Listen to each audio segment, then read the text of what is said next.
Qui s'est déroulé au début des années 50 à Pont-Saint-Esprit dans le Gard. Les habitants avaient été pris de folie. 5 d'entre eux même avaient été tués. On a longtemps accusé le pain d'avoir été empoisonné. Aujourd'hui, révélation fracassante, la CIA aurait volontairement arrosé par voie aérienne le village de LSD dans le cadre d'une expérience. Les explications d'Hervé Dino. La presse entière s'est emparée du plus mystérieux et du plus tragique fait divers de ces dernières années, l'affaire du pain qui rend fou. Août 1951, à Pont-Saint-Esprit dans le Gard.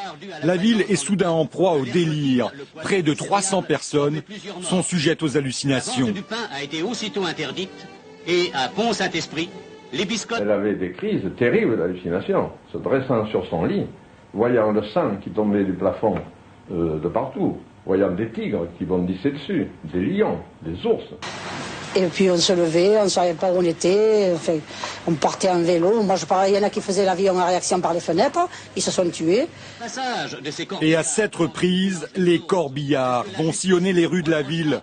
Point commun entre toutes les victimes, elles ont consommé le pain de la boulangerie située dans la grande rue. Très vite, on en arrive à la conclusion que c'est la farine qui est à l'origine de tous les maux.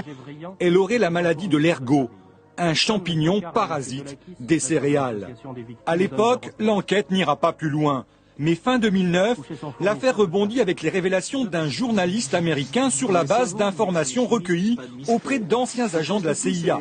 Hank Albarelli affirme que les services américains avaient effectué des pulvérisations aériennes d'une mixture à base de LSD et auraient par ailleurs contaminé volontairement des produits alimentaires. Pourquoi avoir choisi Pont-Saint-Esprit? Quel était le but recherché? De nombreuses questions restent en suspens.